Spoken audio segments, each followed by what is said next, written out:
Okay, so here's what we're looking at.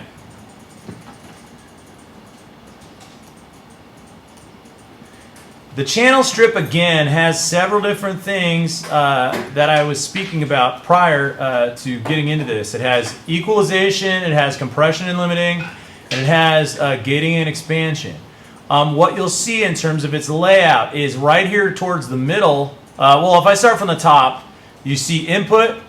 If you hit the menu down, it'll show gain reduction, which we'll use for compression later. You'll also see the effects chain. If you hit this little arrow down here, the little menu system comes up for the process order, which gives you the ability to change what order these actually go into. If you want it to go compression and gating before EQ and then filter, or however you want it to go, you can change the actual order.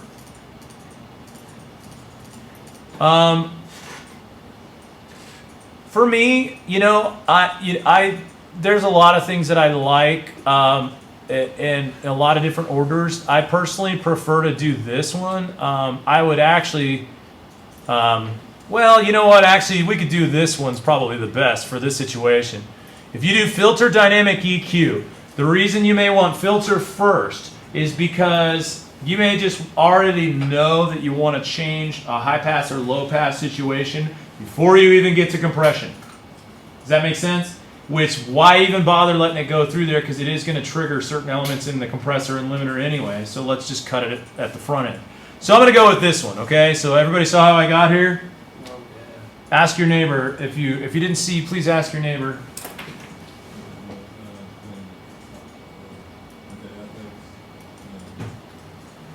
Yeah, it's right up here where it says effects input. I'm sorry, effects chain. Right here where this little menu is.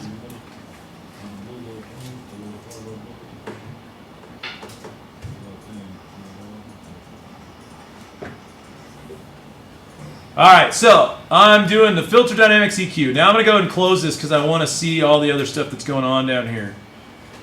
So for now, I'm going to skip down to the bottom of this where the equalization is taking place. So please go down towards the bottom. You'll see where it gives you all the information in terms of the actual EQ filters. And then you'll see it has a menu system of its own.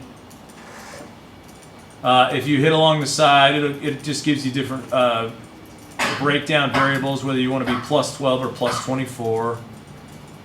We can hang with plus 12. Now, this EQ, or the whole channel strip itself, does actually have factory presets for everything, which includes EQ, compression, and all that towards the top. But we're not going to really focus on that. We're going to focus on making sure you understand what the parameters are doing down at the bottom.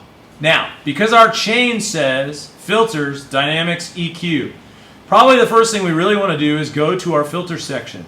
And the way that this works is kind of different than what you're used to. Down here at the bottom, you'll see tabs that give you access to the controls of each parameter that you hit. So if you want to gain access to filter 1, in this setting, it's not just a high-pass filter. It gives you the option to make any type of filter that you would like, essentially.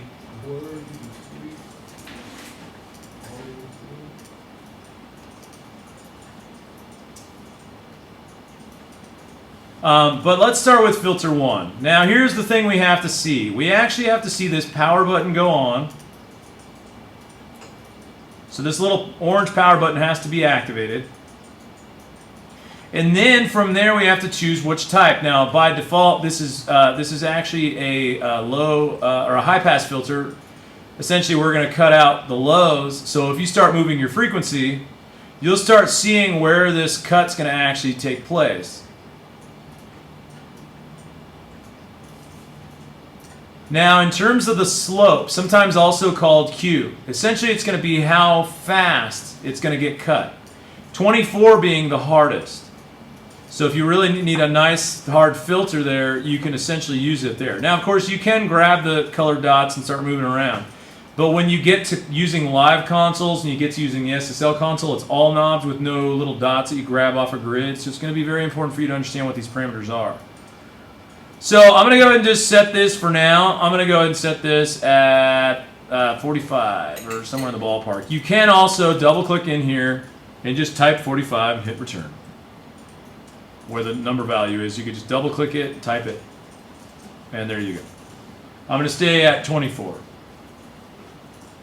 I probably won't actually in this instance need a filter 2, but if I did, just notice that if I go to filter 2, I can essentially shape this, so this is all I'm getting. Hear how it's just low frequencies because I basically applied a bandpass.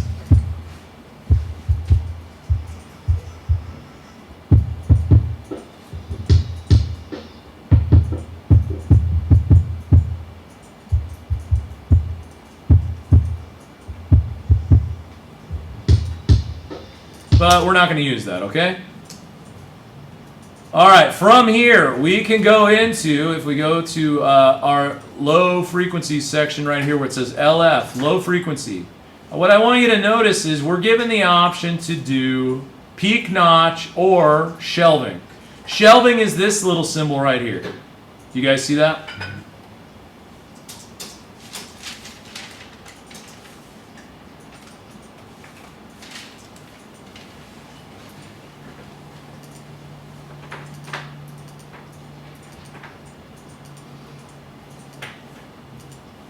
So watch, if I stick with the shelf, I'll get frequency access, and if I go positive or negative, you're going to see the frequency essentially adhere to what I do, positive or negative. And in addition to this, you'll also see that there's an additional cue that will make adjustments to the sloping. Actually, this one's deactivated, isn't it? That's not fun. Well, in the last version of this plugin, we could still use the cue for the shelf, but I guess we can't for this. Watch what happens.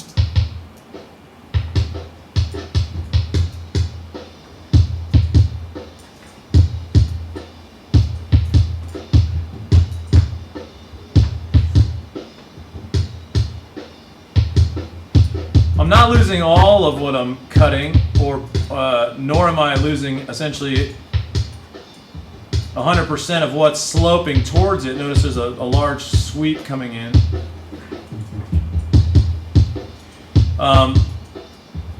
And it goes all the way to the end of the band. So same thing if I clear this, go to the top and do the same thing on the highs.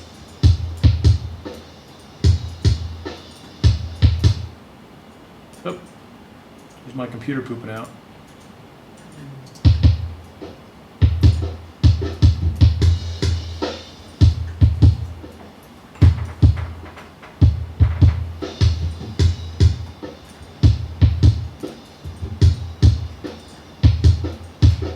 And then, of course, on both of these, I also gain the ability to activate some sort of a bell-shaped curve, either positive or negative.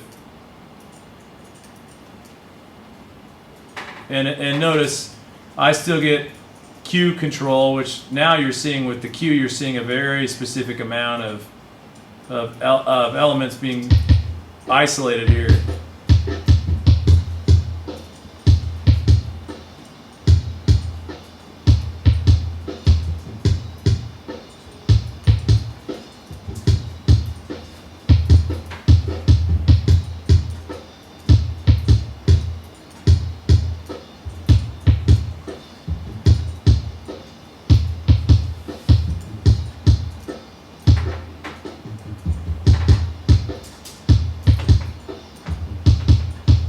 Now, I want to just point out, if you hit the little speaker down here, it's going to isolate just the band that you're working with, and it'll only preview just what you're filtering. So you also get the ability to, in this, if you're looking for something that's annoying, you can essentially, at this point in time, sweep for it.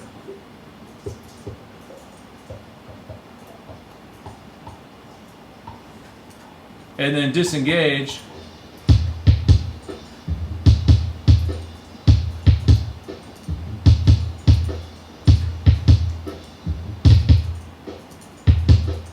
Now, you'll see the low mid frequency, the high mid frequency just follow suit in the exact same way, same basic principles.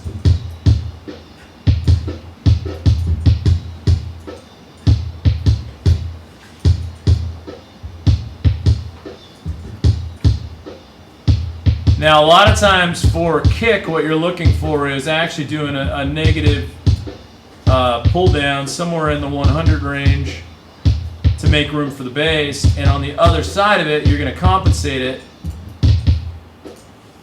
in a positive direction.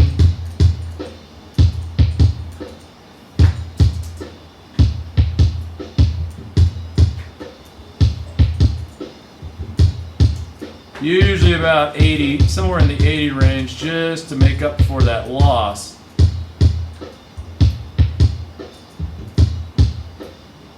So you're trying to essentially gain some sense of clarity.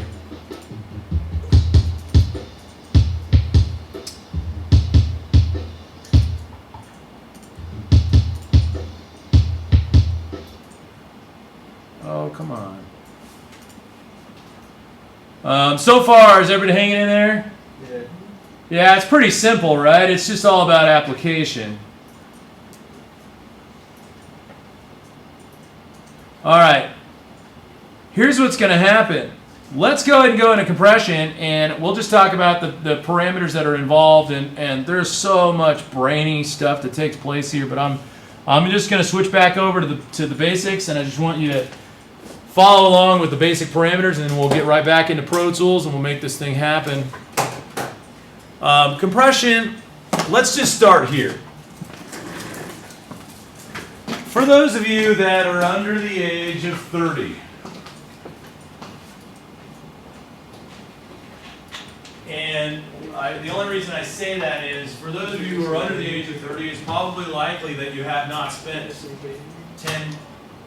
10 plus or 15 plus years in audio yet, from a professional standpoint. Meaning, if you're inside of 10 years as a audio guy from the production side, not just I've been listening to music since I was a kid, you probably fall into the category of people that are still in the development process of understanding and hearing compression to the point where they can really do stuff about it right off the cuff. And believe me, I know, because I've been working in the studio and doing the whole engineer thing for a long time. And I feel like every year that passes, I just feel more and more and more and more and more and more not comfortable, but confident about my ability to do almost anything with the use of equalization, compression and limiting, and of course gating. So let's add the compression value, and then of course limiting really falls parallel to that. But let's add compression to this whole gambit of things that we're talking about, so that you're good and solid on this. Because compression is quite confusing. Raise your hand if you feel pretty confident with compression. Yeah, pretty confident with compression. Here's the problem. Compression has a little bit of parameter values that are a little iffy, and they're a little touchy, and most of the time the inconsistencies in compression parameters are spawned from the ADSNR of the value that's going into the compressor, and not the compressor itself, and not even your understanding of the compression itself. A lot of times most people get into this haze about compression, not because of the fact that they know the parameters or they don't know the parameters, because most people seem to understand the basic parameters. It's just mostly all about how is it different when compression is related to a kick drum or snare drum compared to vocals or strings or any other types of things that are a little more elongated in terms of their ADSNR. And one of the things that we have to look at is I can explain compression we could have a seminar all week and I can still not be done talking about compression. Because there's always a catch. There's always I'll explain this to you, but there's this little thing, there's one thing here that if you do and don't do, and blah, blah, blah, blah. So I'm going to try to give you the shortest rundown that I possibly can, okay? Let's get to parameters and let's just talk about this. Let's remember that with compression, you have the original ADSR of the recording. You will then go into compression, and essentially the ADSNR from does it exist still? Yes, it does, but what will change will be essentially parameters that get applied by attack, and we'll talk about this. The sustain, essentially, and then the release. The initial decay will be affected, but I'll show you what I mean by all this. This will all generate a ADSR compression to a final calculated ADSR, which will look different. And there's really so many visuals that I can give you, but I'll start at the, I'll start at the most basic, okay? This is the most basic that you're used to.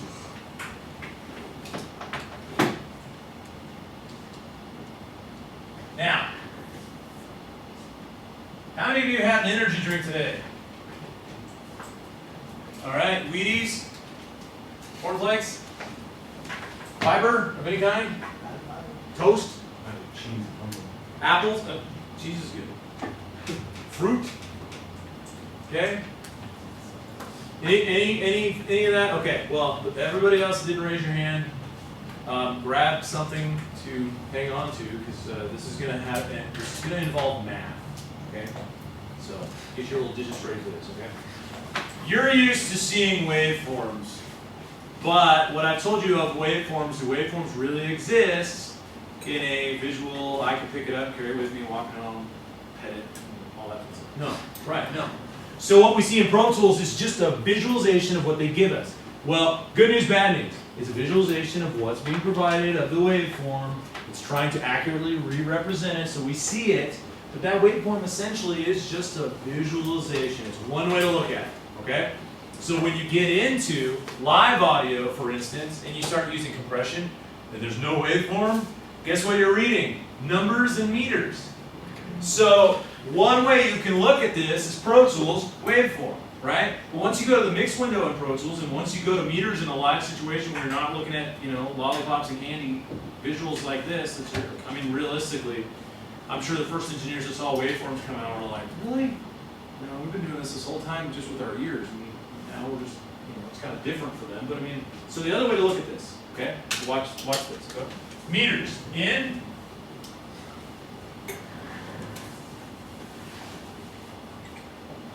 Out.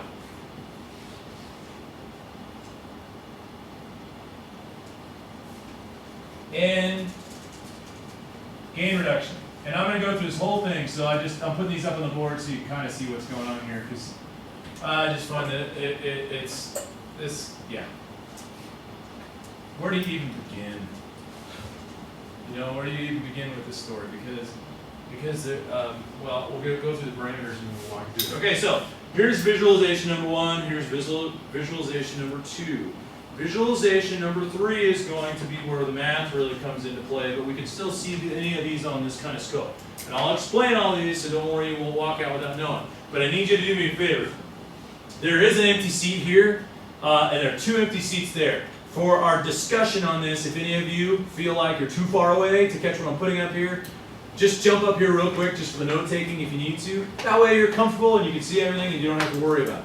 Then as soon as we're ready to rock, we'll just put you back and we'll cook on away. Yeah, you can use this one or the 2 that are there, and there we go. That way you guys have your notes, and you at least have the notes, if nothing else, and we'll get into all this fun stuff later. So, you can sit up here, it's not a big deal. I mean, it's not going to bother me, and I don't judge you until I go home, so it's not really totally just kidding. Okay, cool. Believe me, you guys are so much smarter than I was when I was your age. Of course, I don't even remember that time, so, you're probably smarter than I am right now, too. So let's just look at this, and let's look at some meter factors that don't look like this, but do look like what you have also seen. And that's this grid. And what it represents, essentially, is it's representing essentially a dB level over time. And so you're actually seeing the meters in terms of dB. You're actually seeing this grid component essentially over the course of time make changes as we go across here. So what happens here is I'll have this conversation with you in a second, but there's going to be some parameters that I will have to apply here, and then we'll get them knocked out, okay? This is the one that you see a lot in the books, but it doesn't usually make sense until certain things start to take place. And I'll save that for later. Okay. So, here we go. I'm going to give you the working. I'm going to give you the working definition as simple as possible, simple as pie, of everything that gets involved in compression and limiting. And just so you know, I'm going to talk about both because they both are very similar. And the only difference is, and I'll highlight it here, the only difference is going to be ratio. And how they're used is a huge difference. And there's several ways to use them, and that's really when you really have to think critically about this. But let's just get through the basics. And I'm going to write these the way you've learned them, the simple way, and then I'm going to basically reshape them, break them down, scare you a couple times, and then we'll walk away with not only the original definition, but the real definition. Got that? Because that's really what we need.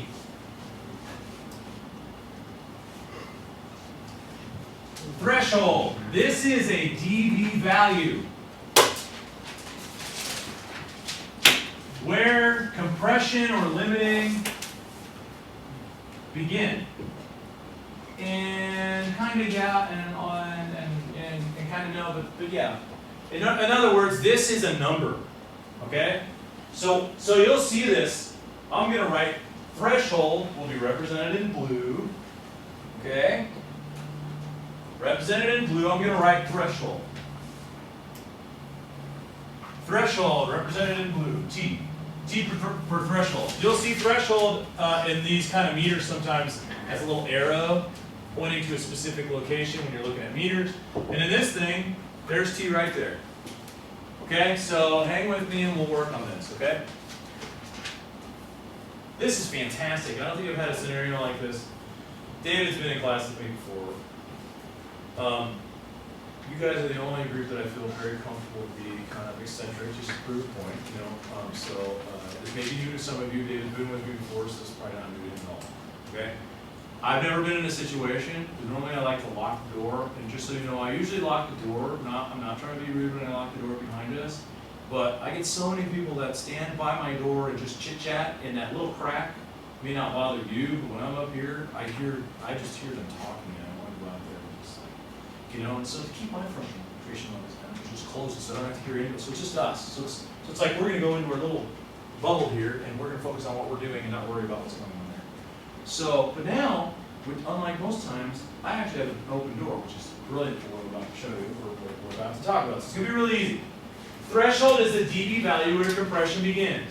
What that basically means, and let me just define compression for you and limiting it in overall, because I'm going to give you a definition, but it's so dumb because there's so many ways to apply it and so many reasons to use it that giving you one definition is not the end all. Okay? And believe me, I actually was just, I'll tell you something. Compression and limiting will give you the following things. They basically will allow you to, one, give you consistent audio volumes or levels in dB, meaning consistent, a means of creating or generating the ability to have almost the same level at all times. Now, it's all about how you apply it and how much you apply it, but that's one thing that can be done with it. So, kick and snare, specifically on a recording, they have to have, kick specifically, they have to have a very consistent level of dynamic volume where that kick is always in the same volume spot at the same time. Remember the masking thing that was going on over here with me and David? Well, if David was a kick drum and I was a bass guitar, we're going to be close in the same range. And if his variance of volume as he talks ever dissipates to not be a good strong level, you'll hear more bass than kick at some times. And if my volume fluctuates, because I'm a bass and he's a kick, my volume fluctuates, you'll hear more bass than kick at times. You see, or more kick than bass at times. And it would essentially make it so the kick and the bass, foundational rhythmic elements of a mix, would go like that all day. You'd be like, oh, I hear more bass. And it just from measure to measure, from phrase to phrase, from kick to kick, right? From beat to beat. Essentially, it's just this. Now, we expect this from the vocals, because they're going to go and all over the place. We expect this and the rise and fall from guitars, from samples, from the whole gambit of things. What we don't expect it from is the rhythm section, meaning the drums, mostly kick and snare, piano if it's just rhythmic, and bass specifically, you know? So we're trying to gain some sense of stability because we have to have stability in order to go crazy. There has to be a foundation. So from compressions level, we're trying to gain some sort of consistency in the level. That's one. Now, there are many running definitions because there's so many different elements. Two, with compression and limiting, we also have the ability to make sure, specifically limiting, that we never cap off or breach a threshold to the point where we have a peak. So essentially we're trying to, we can use it in so many different ways. You go to a shopping mall, you probably don't know this yet, okay? OSHA. You probably never met anybody from OSHA, and most of the time, most people never meet anybody from OSHA. Most OSHA regulators walk around and they take notes and they send a bill. OSHA essentially is responsible for regulating health and safety in public facilities, okay, and on the job site. Now, part of that is human hearing, okay? So they also regulate how loud an arena is allowed to play their music for an arena. They regulate how loud a supermarket's allowed to play their music in a supermarket.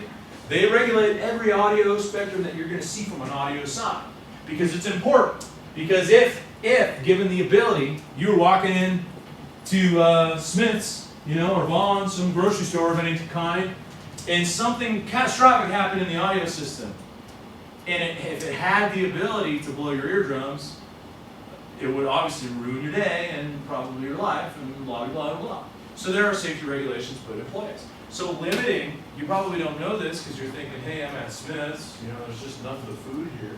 Typically, at a grocery store, there's an AV room, audio video, but specifically audio for those kinds of things, that actually has limiters that make sure, that ensures that there is no freaking way for levels to hit a certain dB level that would be painful or harmful.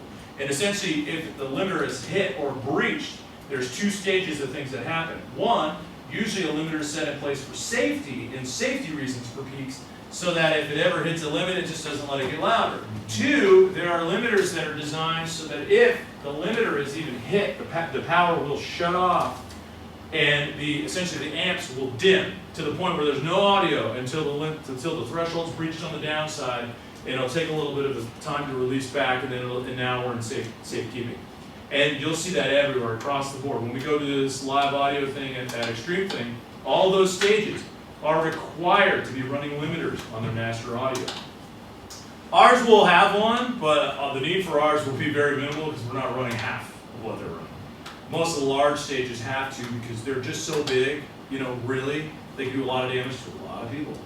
And it could be as simple as the guy on the stage just disconnected a mic and someone forgot to mute from the console and it just pops.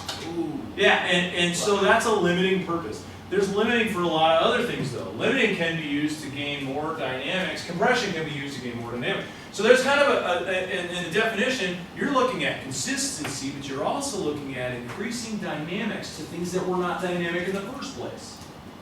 I'll show you that and why that works. So we can actually improve and increase dynamics, meaning, you know, we may have had, Irvin may have been singing a song, and his song sounded, you know, pretty nice and pretty simple, but with a little bit of compression, all of a sudden, we start to extract the little nuances in the breathing, in the, what they call the breath release, is when at the end of the line, you're like, oh, you know, you just think Scott Stapp, you know, Creed, just think Creed, everything's got the, you know, but that essentially is a breath release, which usually is not prevalent on a natural recording with no compression or limiting.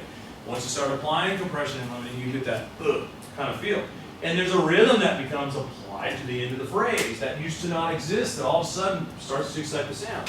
From a drummer's perspective, you'll find that drums, usually the thing that really gets highlighted here that gives you a lot of really cool stuff is just little nuances in the sticking.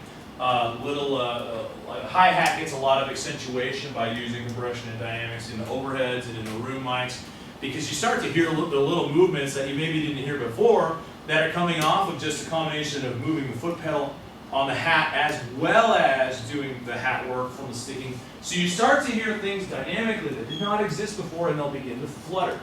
Essentially, they'll begin to flutter dynamically. It's not just, you know. Now, You will begin to use compression, you will begin to use limiting on the master. And at the master level, it becomes a dangerous part at your age or at your level.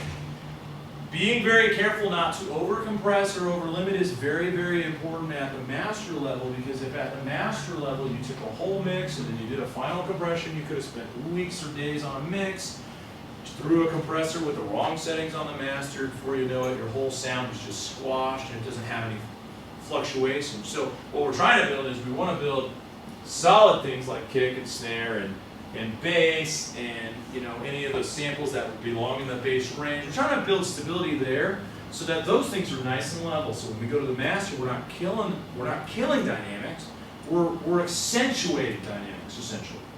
So that's kind of our goal, and I know it's a long-running definition because there's so many ways you can describe this. And it also gets applied in two different ways. Here's how I like to think of it. Well, there's a lot. I'll go over the application. Here's how I like to think of it. There's compression and limiting for foundational mixing.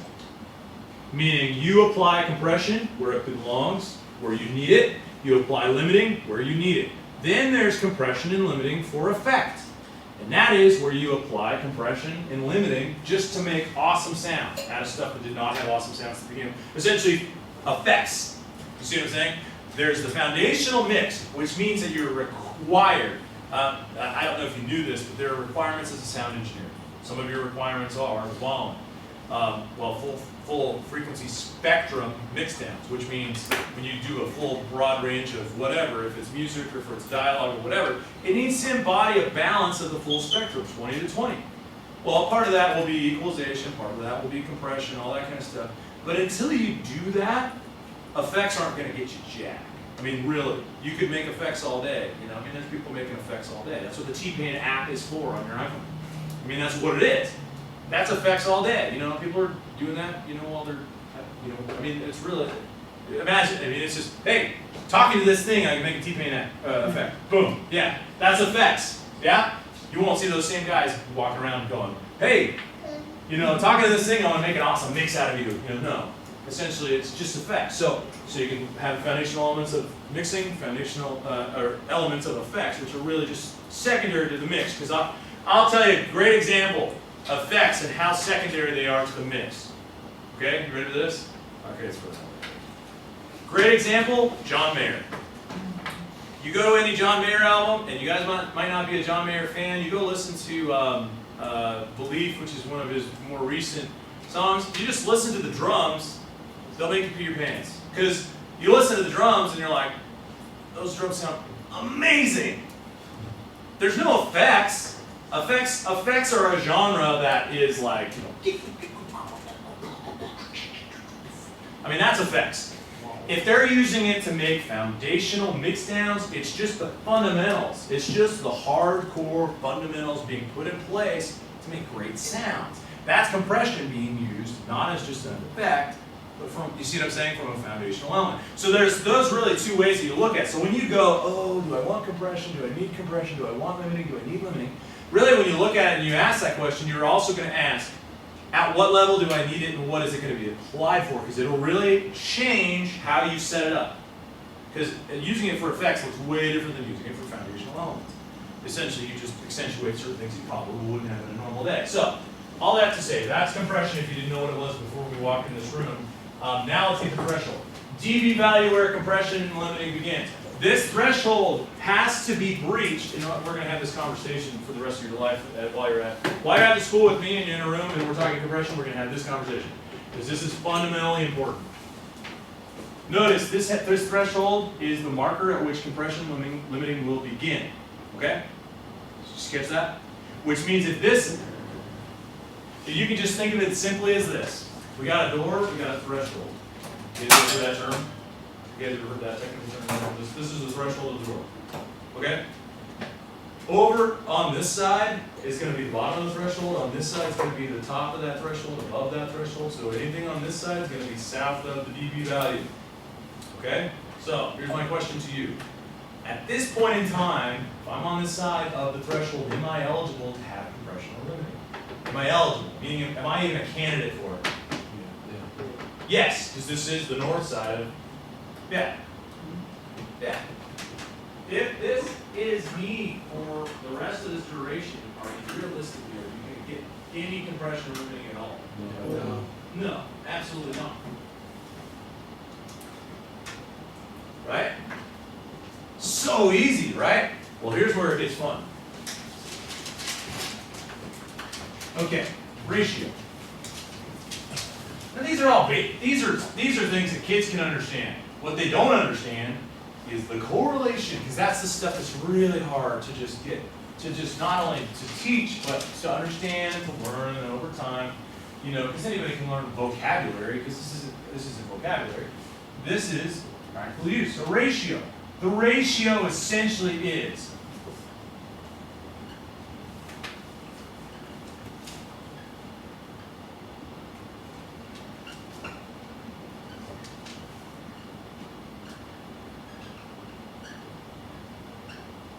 okay, now there's math involved, so the ratio essentially is how much compression or limiting, which equals gain reduction. Gain reduction is the part where we, gain reduction, of course, and I'll write that down here, GR, gain reduction.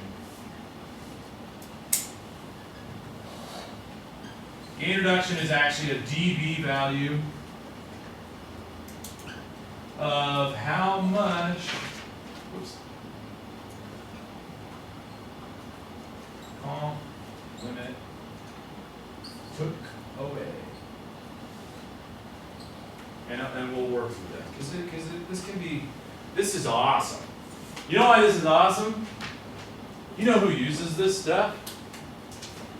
You can name any producer, you can name any engineer, you can name any artist that you've ever heard in your entire life. That whole list of people you can walk up to and go, you know, hey buddy, you know, I love the sound you had on your album, you know, what kind of compressor did you guys use on your vocal? And he's gonna go, oh yeah, well, you know, we used this Focusrite Red D3. It's pretty nice. We kind of use a lower limiting value. I mean, realistically, if the artist is ever going to talk to you, or if the producer or the engineer is ever going to talk to you, I mean, they're going to talk. Those are the words they're going to use. This is the item that they use. They're not out there working on these, you know, technologies that they don't allow us access to. This is the same stuff. It's just a matter of, you know, the engineering that goes behind it, whether or not they spent, you know, $300, $400 on Pro Tools to do in-the-box compression, where they went and spent $4,000 on just one compressor. You know, I mean, some of these guys actually have World War II compressors. I mean, like the old school kind of big giant dial with one large knob that looked, I mean, it just looks like it went through hell and back and was on a submarine. I mean, it's, you know, but essentially it's the same stuff. So in this, the ratio, you're always going to see things like this, okay?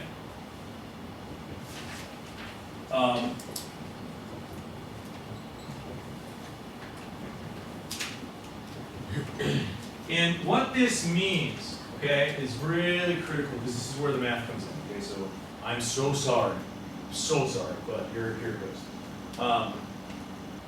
Examples of ratio: 2-to-1, 4-to-1, 10-to-1, 20-to-1, infinity. Okay, this is what this basically means, and it's good to see in this kind of form.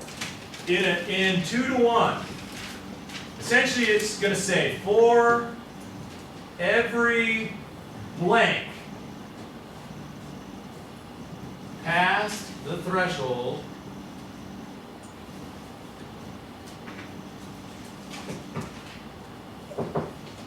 we allow, actually we do this, but we allow blank, which is always 1, dB, this is a dB, to pass through.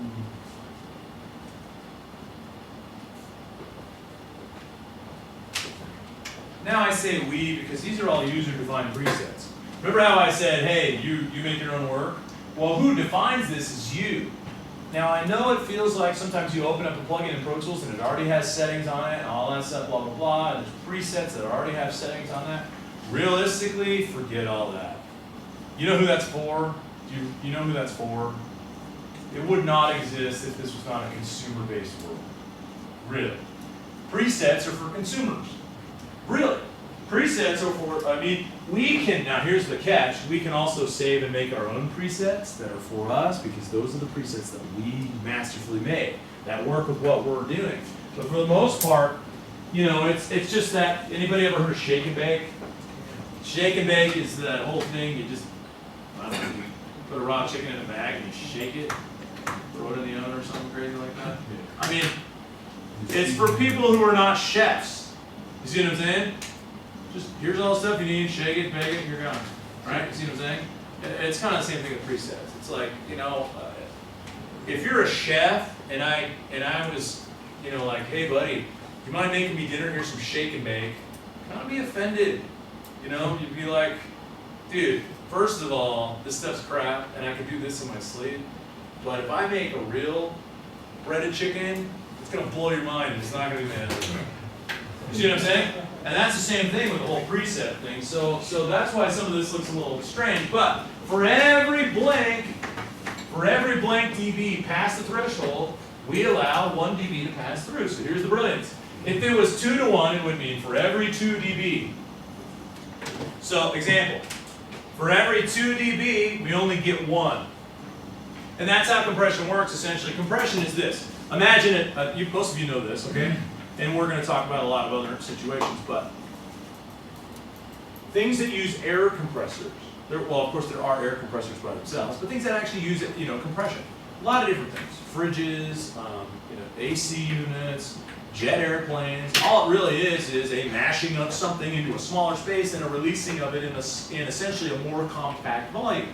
Same thing that we're talking about here. It's just that for every 2 that go in this scenario, we're only going to let 1 out. So here's where the math comes into play. 2 to 1 in this range, let's say that essentially this threshold, you have this amount of volume coming through, okay? And let's say that we could attest to this being, let's see, here's where it gets tricky again. I'm going to use this in SPL, okay? Sound pressure levels. Now, the reason I have to identify this is because in Pro Tools, you're not using SPL, if you didn't notice. You're using dB values that essentially are relative, they're volume units that are relative to the 0 point, which is peaking or clipping in Pro Tools. So as you approach 0, and once you hit 0 and beyond, you're clipping. So we can't, it's really hard to talk about it in that term right now, because that means every number we talk about is a negative number. You probably noticed that, but everything that's below 0 is negative. So let's forget that for now, because it gets a little confusing when we get into those numbers, but you'll eventually see them. So let's just talk SPL, okay? SPL. If my threshold was set for 92, so SPL being still dB, 92 dB is my threshold. And my final output that I actually get at here by the time I hit this range, let's just say this is 100 dB. Once I pass the threshold, and the timing is going to get really weird, so let's just talk about this in an isolated form. On a 2 to 1, my target means that for every 2 I let 1 go through. So let's say I have 92 here, okay? Follow me this. 92, this is my original source. 92, 94, 96, 98 at these points, and 100, okay? So that's my original. Now, that's before compression. This is after compression. This is the result that I'm going to write up here. After compression, I should see this go down to half of what that value is. And we got this is where the math really tough. Between 92, which actually 92 is not there. 92 is the starting point. 92 is actually right here. Between 92 and 100, how many dB are there? 8. Between 92 and 100 dB, how many dB are there, CJ? Between 92 and 100, from 92 dB to 100 dB, how many dB are in between? 8. Okay, so 8.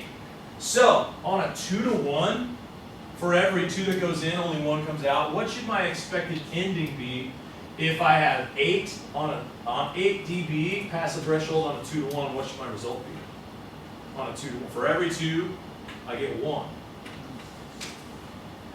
For every 2, 4 exactly. Now the easy way to do so 4. Meaning, at this point in time, I go 92 plus 4, which is 96. And essentially, That 4, if you're wondering, there's two ways to look at this. You can look at it the way I look at it, which is for every blank, we get blank, or you can do the fractional math.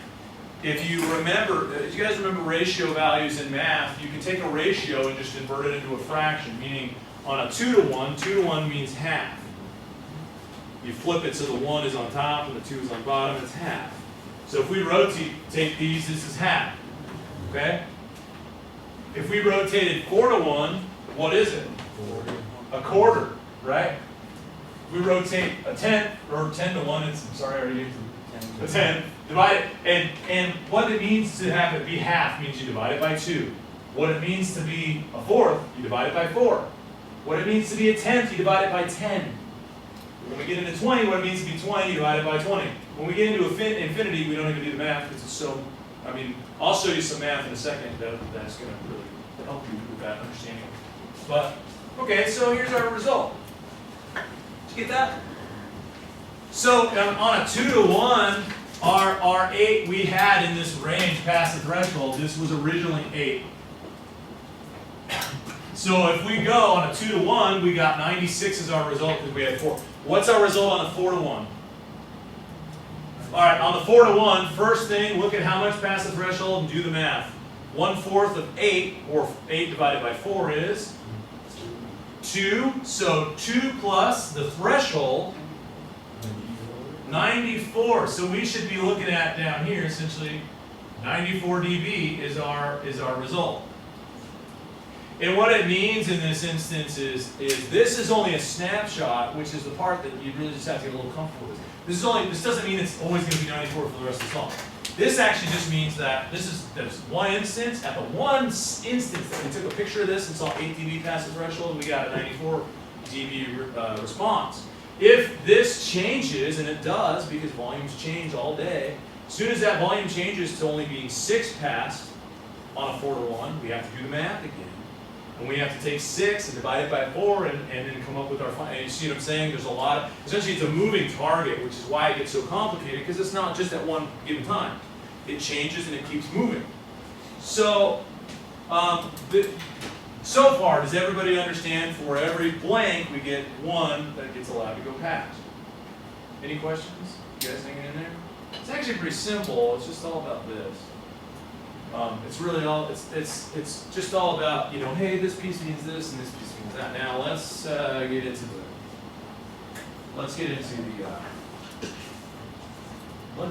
difficult.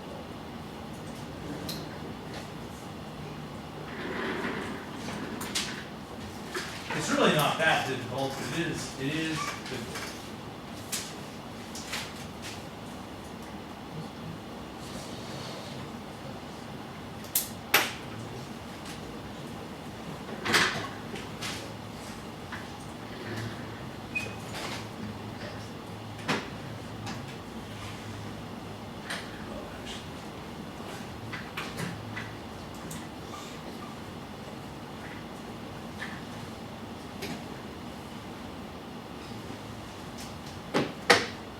I'm going to add this addendum, and this is probably why it gets so confusing. The attack is how long it takes the compression or limiting ratio to reach 100% fulfillment.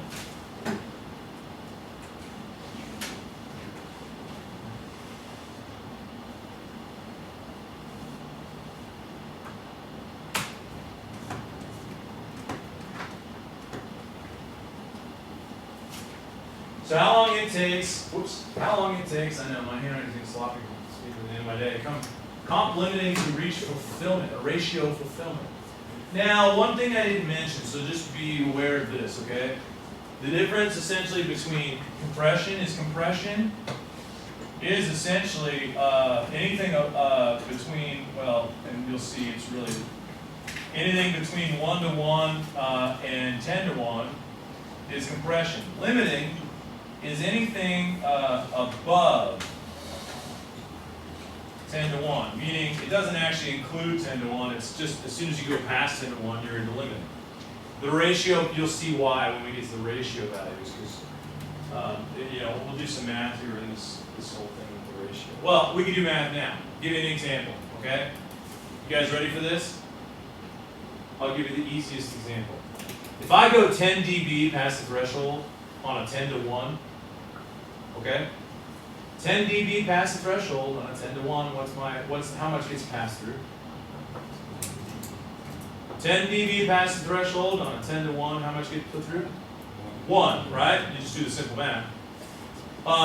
With that in mind, as soon as I go above 10 to 1, usually the next step above 10 to 1, on Pro Tools you can make it be 10.5 to 1, but in most physical units, the next one is 12 to 1. On a 12 to 1, if I had 12 dB past the threshold, what am I getting? 1. Now here's the question. This is the reality. How often are you going to set a threshold that allows the threshold to be breached consistently by 10 dB? That's a lot of dB. That's a lot of dB past the threshold. At that point in time, you're activating so much, especially when you get into 12 and into 20 and into 50 and 100 and of course infinity. When you're at that level, you're allowing so much to be past the threshold that the difference in gain reduction is so grand that you are literally squashing and essentially limiting. That's why that occurs. Gain reduction, what was my definition of gain reduction?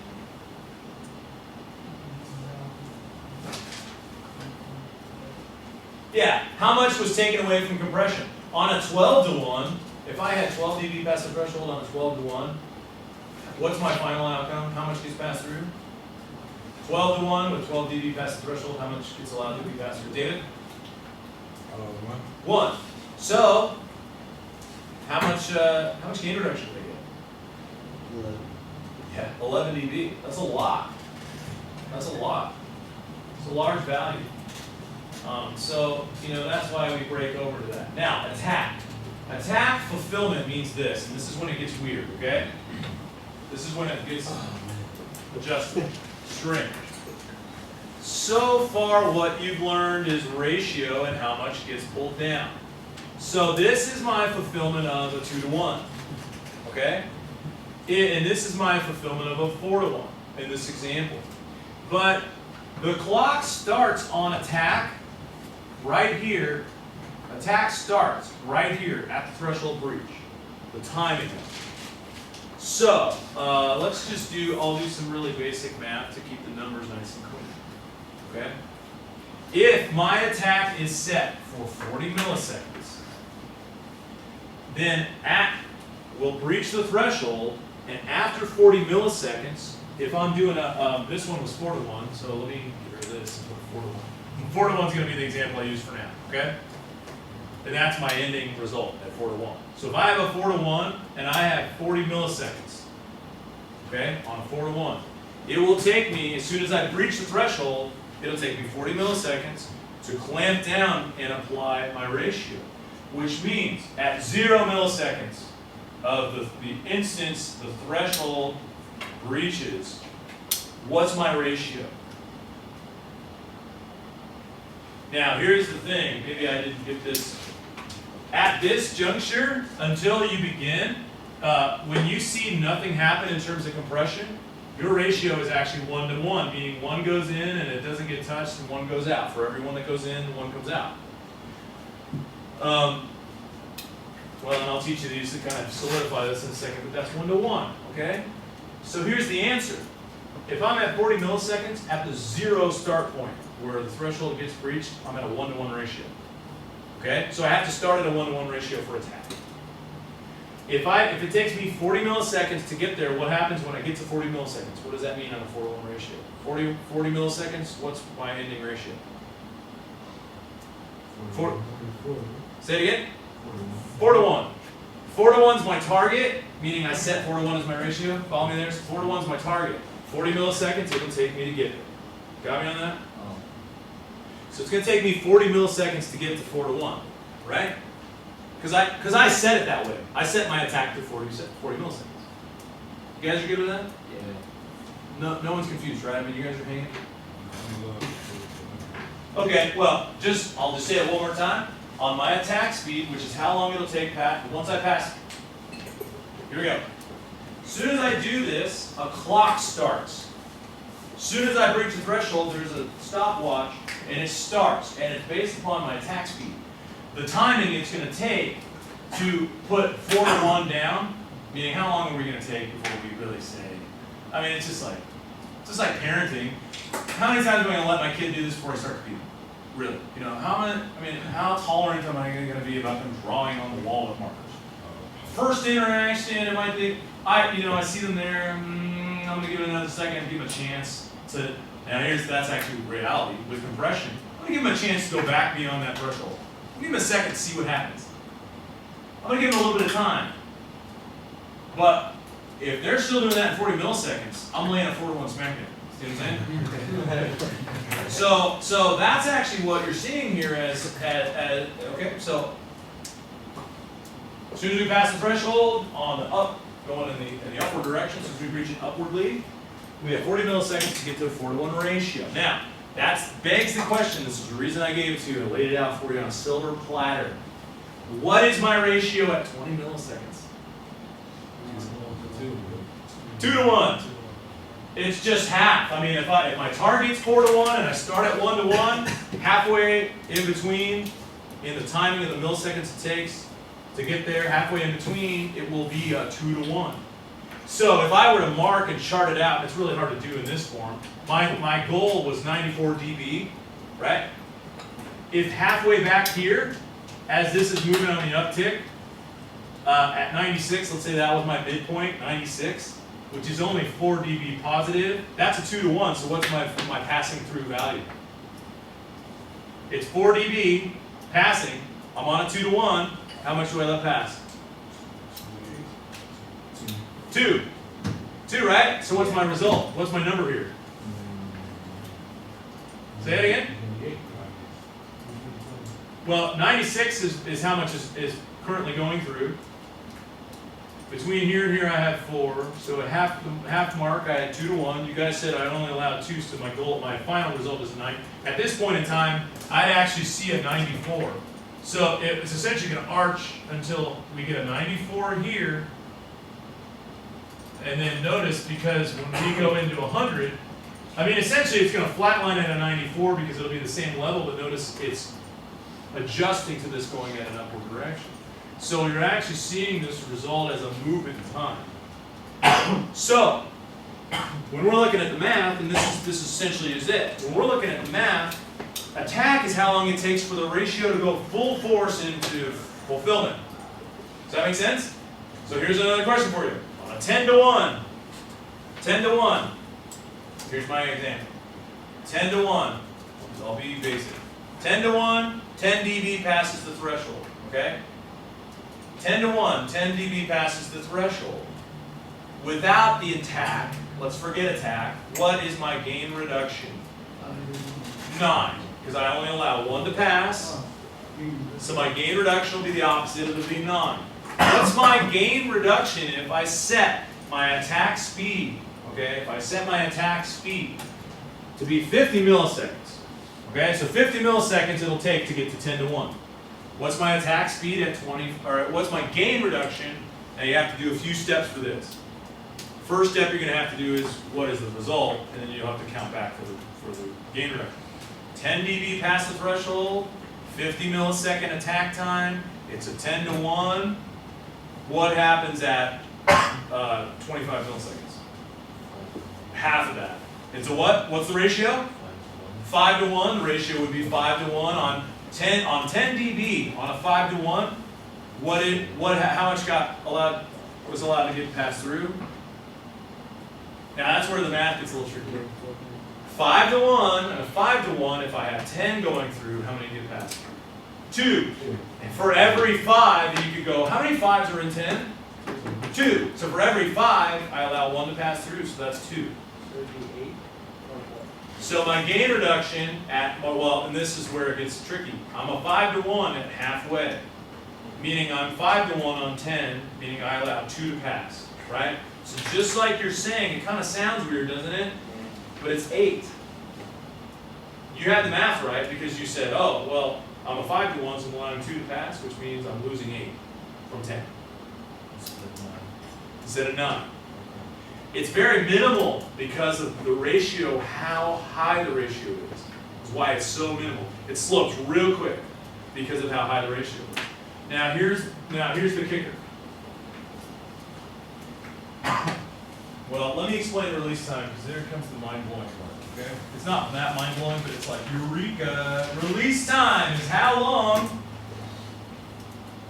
the ratio holds, essentially, the ratio takes to return it to 1 to 1.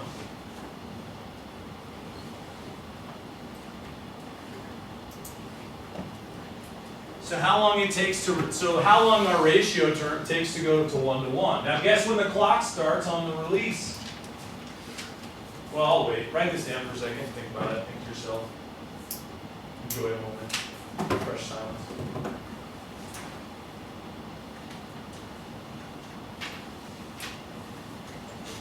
You guys are cooking along tonight. Yeah.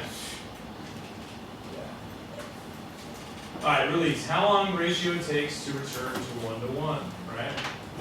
Yeah, you with me so far?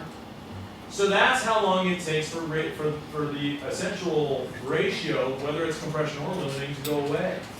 The clock starts as soon as I go back out to the threshold.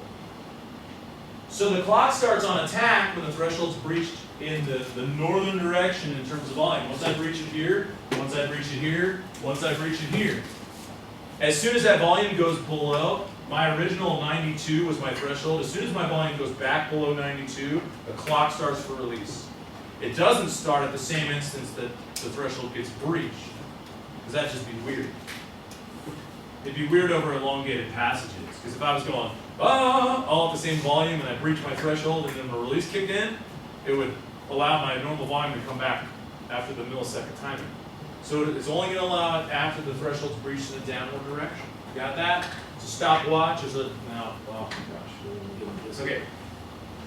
I like to describe this whole process. Gating will be the same way. Compression's a little different in terms of the ratio, okay? I like to describe it like this. Just imagine for me, if you will, that we have at our disposal, maybe we're just, we have a guy, okay? We don't have a unit that will do the job. We just have a guy. He's got a fader, and his fader is based upon ratio, and the only thing he gets to do with this fader essentially is he's going to say, oh, okay, well, I'm going to say, hey, here, I'm giving a piece of paper. Here, I want a 4-to-1 ratio on this one track, okay? You're just going to sit here at the board, and with that fader, you're very accurately going to apply the gain reduction I give you based upon the ratio anytime you see it pass my threshold. That guy's going to do that, and every time he does it, he's essentially going to, and of course he's brilliant because he's fast. He's got to be fast for this job, okay? So he's going to look at it and go, okay, I'm just going to turn it down every time we get to these particular points, and you'll get these following results. And he's going to start a stopwatch to how long it's going to take him to turn it down at the minute the threshold's breached. And he's going to start the stopwatch for how long it's going to take him to return it back to his normal original value once the threshold gets breached again on the way down. So thresholds gets breached on the way up, threshold gets breached on the way down. Does that make sense? So far? So far? Release time? Yeah. Kind of quirky? Okay, well, so the release time is how long it'll take to return. Now here's the catch.